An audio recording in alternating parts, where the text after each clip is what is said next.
Welcome back, everybody, to Rantpocalypse Talks The Walking Dead comics. I'm Justin. Just finished reading the comic again.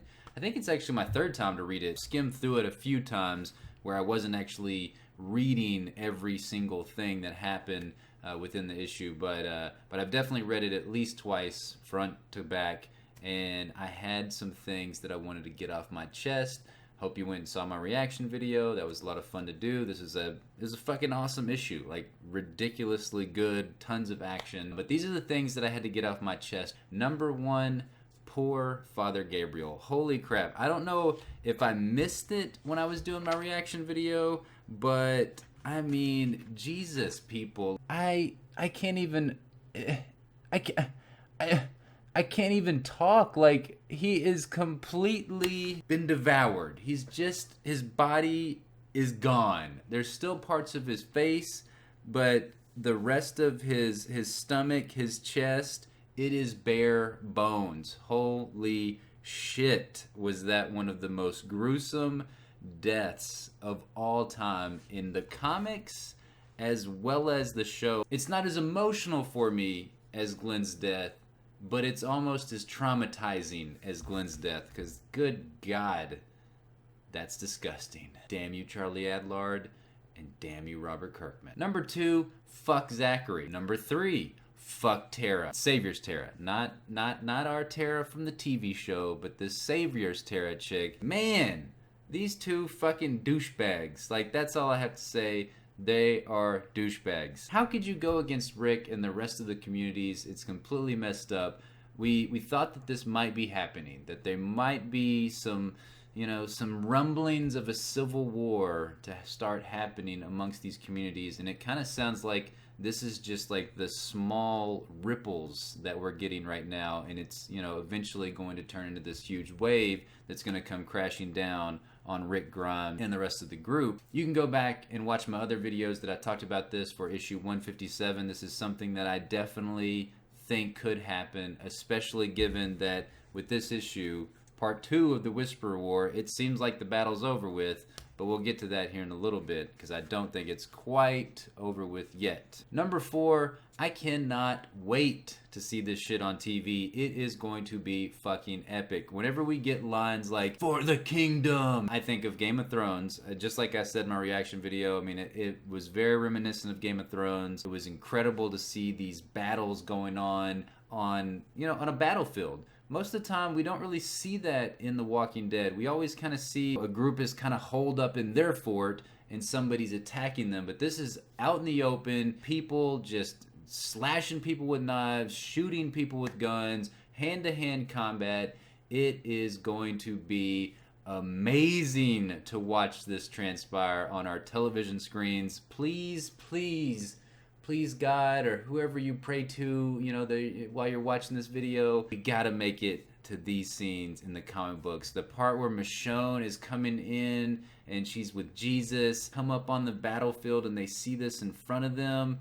Oh, it's gonna be glorious. We've got to get to this in the show. So come on, Robert Kirkman, Scott Gimple, everybody that is pissed off about the cliffhanger of season 6, y'all gotta come back in force and show your love, so that way we can get to the gloriousness of the Whisperer War. And number 5, Jesus and Aaron confirmed. We knew that Jesus and Aaron, they were kind of getting a little frisky. So just a couple of issues back, we saw some little bit of romance happening between the two of those characters. I don't know if they're actually going to make it through this. Jesus, he talks about it in this issue, that he's like, I better survive this first. So hopefully Jesus does, because he had that badass little somersault off of his horse and everything. I mean, it was pretty damn rad. Reminded me so much of Jesus from the season 7 Comic-Con trailer, when he's like just doing roundhouse kicks and just beating the hell out of everybody. It's awesome. I'm happy for them. Hopefully Jesus survives. Alright, my final stuff and final thoughts that I want to talk about this issue has everything to do with the final panel here. We see that Negan has Beta on the ground, and this kind of leads me to two things. Actually, a couple things, maybe even more than two. Number one, will Negan actually kill Beta? Because right before this happened, things are not going well for Dwight, members of the Alexandria community, the members of the Hilltop, members of the Kingdom. Like, they're getting the shit kicked out of them by the Whispers, by this ginormous horde of walkers that have come out and, you know, are trying to kill them. It was a very, very smart defensive strategy that was employed by the Whispers by, like, you know, sneaking around in the middle of the herd and everything, and then coming out and just killing these people. What I'm thinking may happen, and this could be completely wrong, and that's why, you know, this is a discussion, but the way that we see this here, so we see, you know, Negan is on top of Beta right here, and then we see Dwight is right here, and it looks like Negan could be potentially hurting Dwight.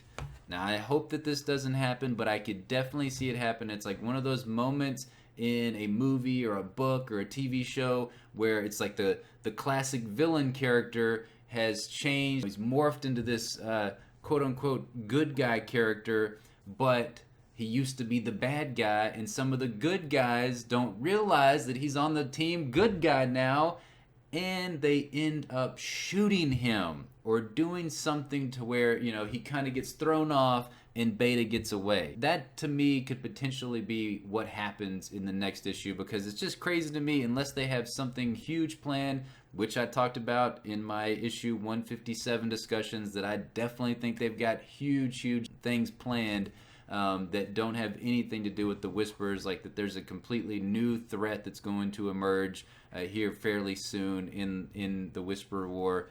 But I could definitely see that might be something that happens. Somebody sees him, Magnus, somebody, and they're like, oh shit, Negan's about to kill Dwight. Pew, pew, pew. And they hit his gun or something. I don't think they'll kill him. Like, I think Negan's safe. I don't think he's going to die right there or anything like that in the next issue. The other thing I could see is just that maybe Negan gets thrown off because there's a lot of walkers behind him. There's still a lot of Whispers behind him. Again, they are boxed in. Maybe they get overwhelmed, and Beta stands up and he's like, what now, bitch? Like, I've got you overwhelmed. You're down a whole lot of men at this point.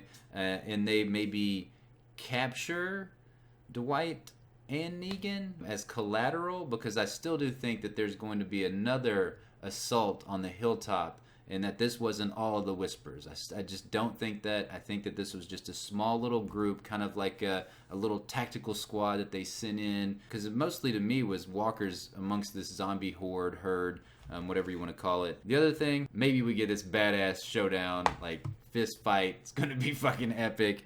That would be a whole lot of fun to see Negan and Beta battle it out, and, you know, winner take all. That being said, if Negan somehow just, you know, boom, he just kills Beta in the next issue, and the Whispers are basically done at that point, because, yeah, to me, there's nobody else after Beta that we know of. Maybe there's somebody that Robert Kirkman's got in the wings. Maybe Beta's got some long-lost brother, kind of like how the Hound has the Mountain, and you're thinking the Hound's like this ultimate badass, and then you see this, like, monstrosity motherfucker of the Mountain, and seeing how big he is, and you're like, okay, yep, Mountain, that's the serious threat. It was not the Hound. Hopefully the Hound can beat the Mountain at some point.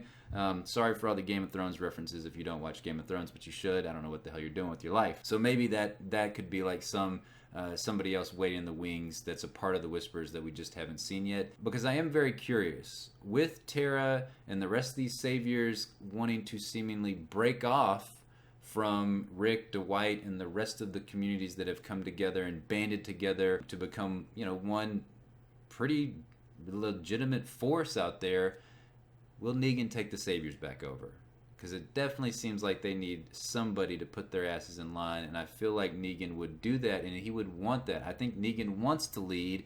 I think he does realize that Rick was right about everything. He even said that, you know, way back whenever they were having a conversation, that, oh, he was so wrong about everything. So I don't know.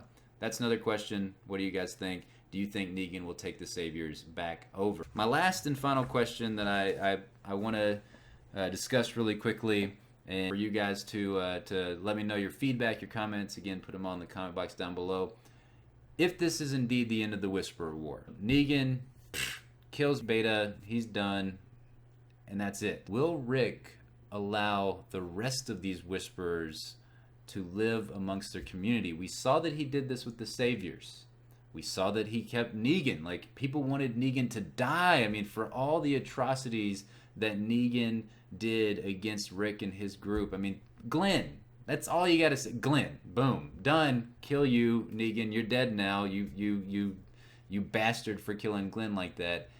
I'm just curious. Like, will he allow these people to live amongst the rest of the group? Because we saw some of these Whisperers, they just seem like followers. They don't seem like maybe they're all that bad. Now the whole rape stuff, that's messed up. Like, don't do that kind of stuff. You know, we had that one scene where Negan, he had gone off, he'd killed those 2 other walkers, and those 2 guys were like, "Oh my god, that was amazing. How did you do that?" And they looked like they were flabbergasted at the fact that somebody could survive out there that wasn't a part of this big group of the Whisperers like they are. I feel like just like every group, you know, some of the Saviors were good people, some of them were bad people. Maybe some of these Whisperers, they're not all that bad. They just follow these other people that they will keep them alive. It's the same story that we've seen with the governor, same story that we saw with, Gareth, the Terminus people. You follow the person that gives you the best chance to survive in a zombie apocalypse. So, will Rick allow any of the Whisperers to join them? Let me know in the comments down below. What do you think is going to happen next? I've laid out a few different scenarios that may happen. None of them may happen. I'm not 100% sure after this issue because it is crazy. I feel like something else is brewing.